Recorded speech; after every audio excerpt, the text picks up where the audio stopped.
More than a week after the Animas River was contaminated by the EPA, attorneys general from surrounding states are still deciding whether to file a suit. Colorado and Utah's AGs, Cynthia Coffman and Sean Reyes, claim there are unanswered questions and EPA officials are withholding key information. Patty, the pictures look better, but there's still questions about the sediment on the river.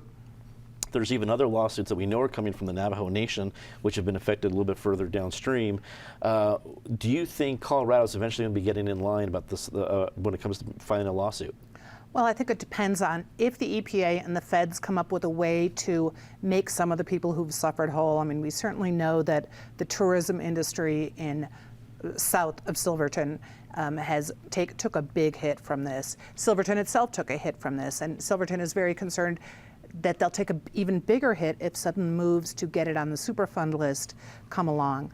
The photos from the Navajo Nation and the reports there are really tragic because these people are already living on the edge. You're not talking about making a rafting company whole. You're talking about a tribe that has suffered for generations. So it's not, those lawsuits aren't going to surprise me. They clearly will sue. Whether or not the AGs sue, I think will depend a lot on how the EPA behaves now, and also how our senators behave. And they are now looking at pushing some of the legislation that was proposed 10 years ago, back when people wanted to clean up these mines. They were willing to help clean up the mines as long as they were held harmless if there was a problem. The so-called Good Samaritan law. We did a big story back in 2005 on one of them who now is wound up left holding the bag on a mine that wound up back in his control. So there are a lot of different moving parts in there, and unfortunately the moving parts have a lot of moving water still. That's very true.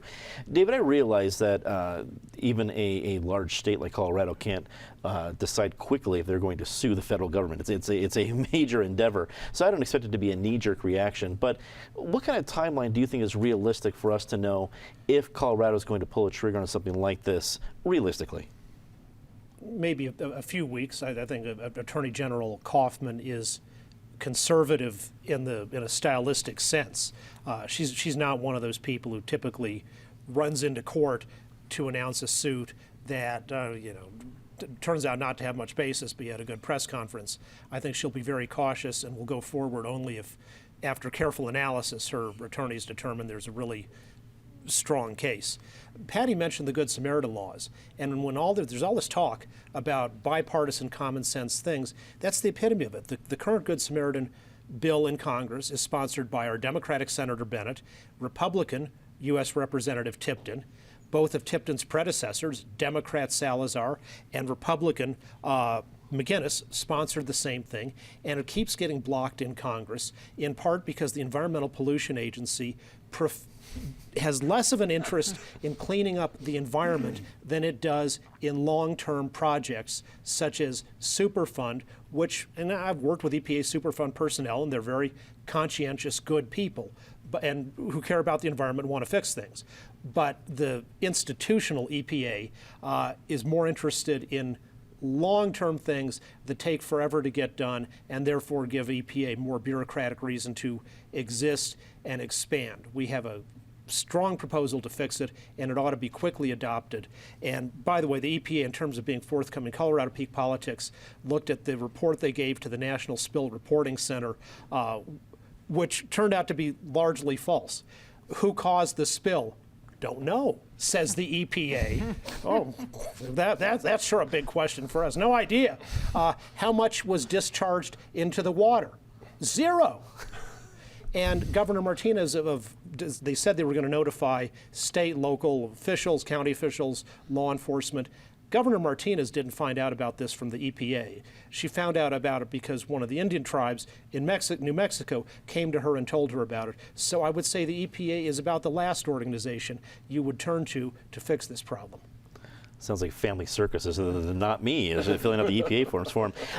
Eric, politically, is this going to become an issue in Colorado? I mean, nationally, it's kind of hard to say that it would actually have that strong of legs to last that long. But those pictures and the impact it's had in Colorado might. What do you think this lasts to next year for other politicians to make hay out of?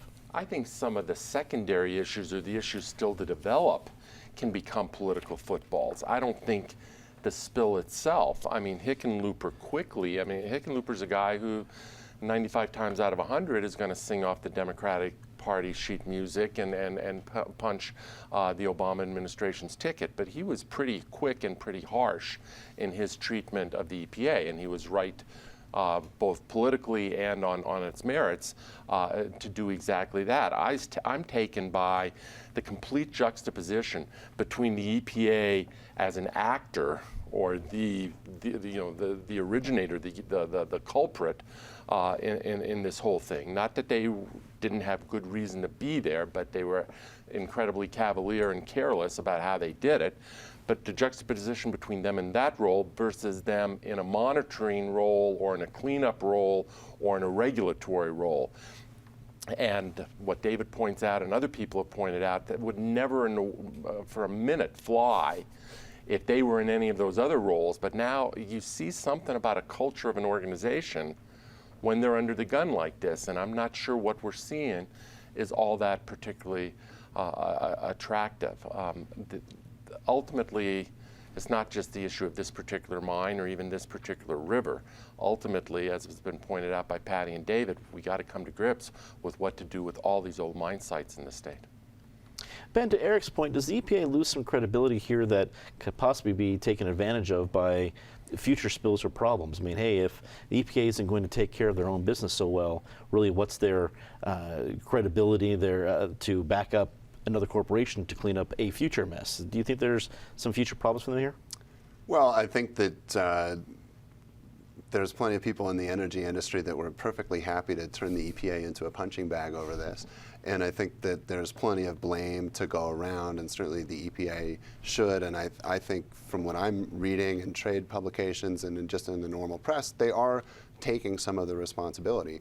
I think it's important to remember that they weren't operating in a vacuum. They also weren't operating that mine. So they were coming into a situation that existed with or without them, and they were there to try to help. Part of what I understand about the work order was that they knew going in that it was a critical situation that was potentially going to be explosive. I don't think that they anticipated what they saw. And again, my understanding of what happened is that they simply made a miscalculation on the amount of pressure that there was in the water in the mines.